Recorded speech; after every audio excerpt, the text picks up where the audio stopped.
we know off the top of our heads the most religious president in history? It's an interesting answer, and I get this information from NPR, so it's probably not slanted in the way you'd think. The most religious president in history, in terms of appearances in churches and mentions of the Bible, was Clinton.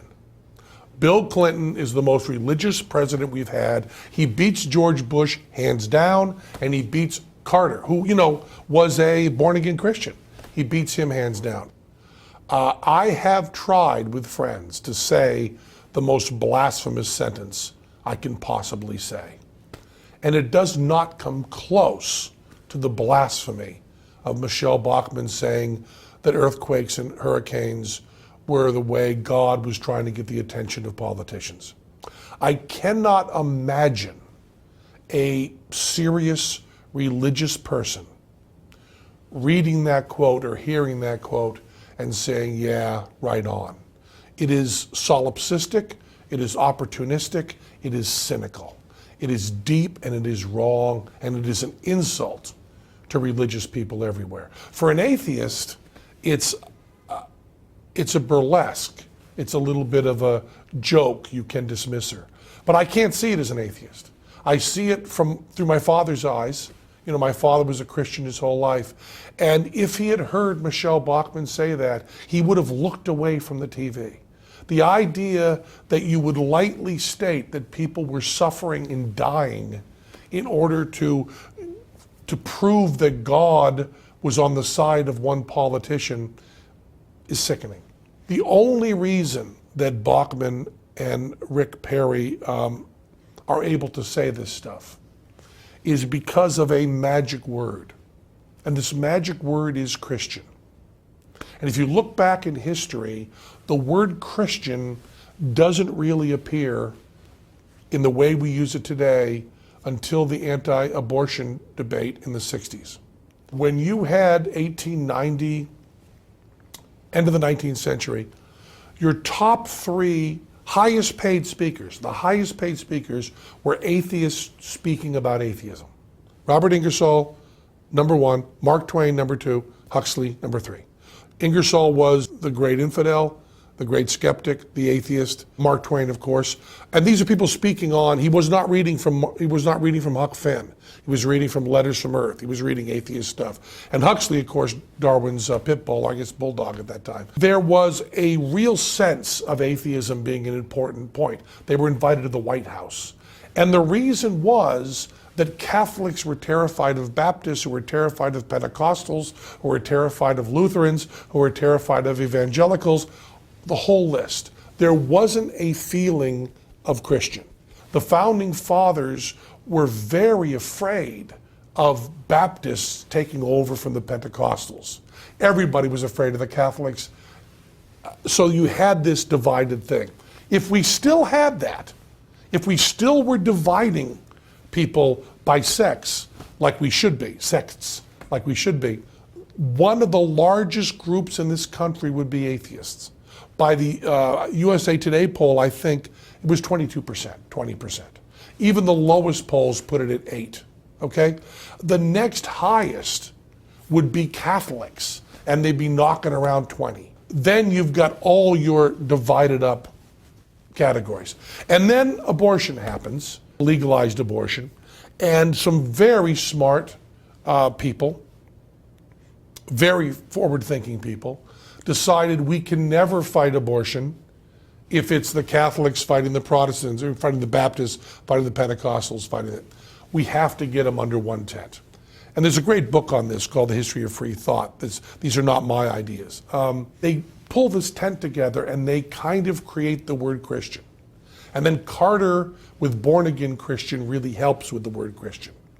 So what they've really done is they've taken very different philosophies. I mean, Catholicism and Protestantism are very different philosophies, very different. And they've pulled it together to make this term Christian, which are people that don't agree at all, and they say, I'm doing a Christian message. So Michelle Bachmann and Rick Perry, just 40 years ago, really recently, would have been terrified to speak about their God and their church. Because the second they said they were Baptist, the second they said they were Pentecostal, the second they said they were Lutheran, all the other people fall away. But now they've got this magic word Christian. And I am helping make it worse, because by using the word atheist, I am separating that even more from Christian. I'm doing a broader umbrella, and I'm making theist atheist. And if you do theist atheist, the theists win completely. You know, what I should be doing if I were a political thinker, if I were someone that was interested in movements, which I'm not, I'm against them. If I wasn't for individual thinking, I would be one of those people who was saying, using a term like free thinker or open-minded. And I would be gathering this umbrella that included people who self-identify as agnostic, atheist, against organized religion. I would get the Wiccans in there. I would get as many people as possible. And I could probably pump that up to 25%. And then I would be also saying, well, you know, the Muslims are very different from the Jews, who are very different from the Catholics, who are very different from all of that. But what's going to happen, and because I'm not interested in tactical play, but rather in telling the truth, we are going to get theist to atheist. But you can't imagine, we can't imagine in 1965 a Baptist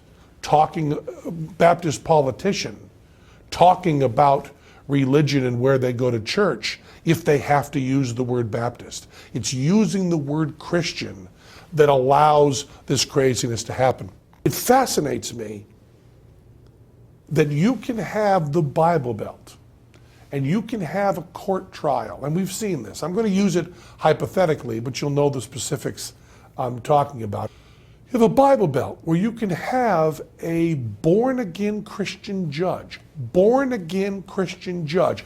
I believe the Bible is the literal word of God. There were talking snakes.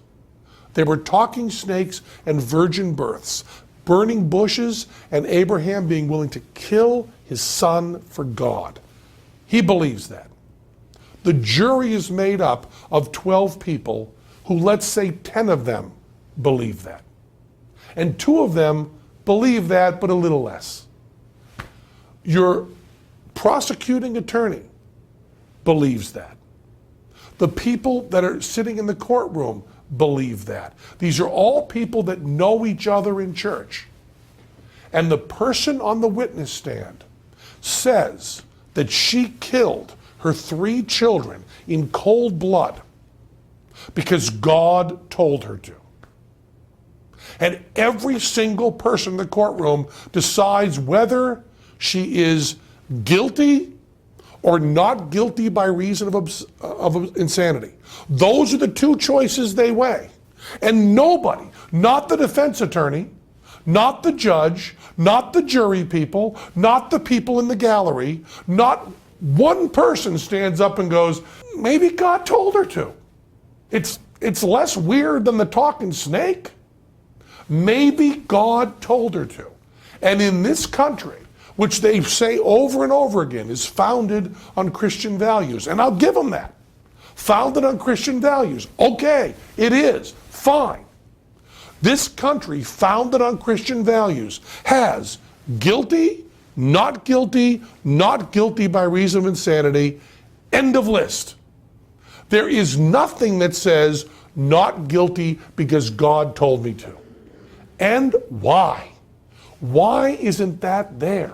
Why isn't this country allowing in the court system someone to go on the witness stand and go, Snake walked up to me, Snake opened his mouth, Snake said, go into McDonald's, pull out an AK-15, kill 10 people, walk back out. Snake told me that. It's that snake there. He's not talking anymore. I throw myself on the mercy of the court. Aren't you all good Christians? Don't you believe in the miracles of the Bible? You're seeing one now. I, personally, Penn Jillette, read about a chapter of the Bible a day. I just read through it over and over again. So when someone says they believe in the Word of God literally, I go back and think about Genesis. where people are living to be 900 years old. Noah and the flood, killing everybody? God that loves us kills everybody, and he wants to get 2 of every species and 7 of the ones that are clean onto a boat that floats for that amount of time? And I just go, really? Because you don't act that way. You're able to go to Home Depot. You're able to pay with a credit card. You're able to go to Starbucks. You know how to use a computer. Do you really mean you're going to stone someone to death because they work on the Sabbath? Because he worked on a Sunday to support his family? Are you really going to do that? If you mix cotton and linen in your clothing, are you really going to go to hell? What do you mean when you say that? And no one's ever answered me. There's a code going on that I need the Rosetta Stone. I need someone to sit me down and go, Penn, when Obama says he went to that church and they talked about all this stuff being literal, what he really meant was, fill in the blank, tell me, what does he really mean? Free-thinking atheism is growing so quickly. It's just too hard to keep your children cloistered. They're going to hear Katy Perry. There's just no way to stop it. They're going to see video like this. You know, once you've gotten on the internet to see Katy Perry, it's not hard to fall over to the big thing. It's the same keyboard, it's the same screen, it's the same everything. And that information gets out there. And I think that everybody knows that. I want individuals who disagree on everything. And I want us to learn to band together for freedom. Band together in order to be different. And that's a much harder thing to sell, but it's all that matters, so we have to do it.